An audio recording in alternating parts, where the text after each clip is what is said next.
ચાલો મિત્રો, જય માતાજી. કેમ છો? મજામાં? ચાલો આજે તમને છે એ નિષ્કલંક મહાદેવના દર્શન છે એ કરાવું છું.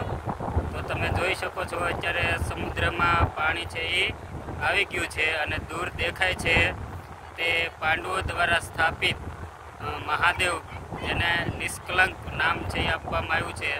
અહીં ખાસ ખૂબ જ વિશાળ દરિયા કિનારો છે.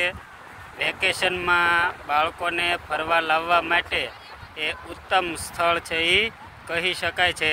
અને આ જગ્યા છે એ કોળિયાક એટલે કે ભાવનગરથી 30-35 કિલોમીટર જેટલું અંતરે છે એ આવેલો છે.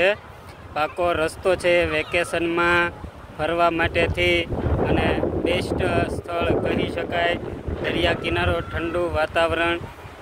જો સવારમાં તમે આવો તો દરિયો ખાલી હોય તો ત્યારે છે એ તમે અંદર જે તમને દેખાય છે ઓકે ધજા દૂર, તો એ ત્યાં તમે છે એ દર્શન કરી શકો છો.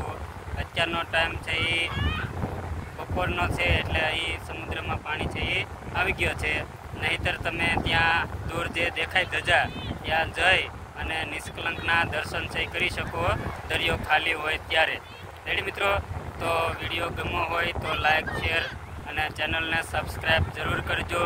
અને કોમેન્ટમાં જય નિષ્કલંક મહાદેવ જરૂર લખજો. તો તમામ મિત્રોને જય નિષ્કલંક મહાદેવ.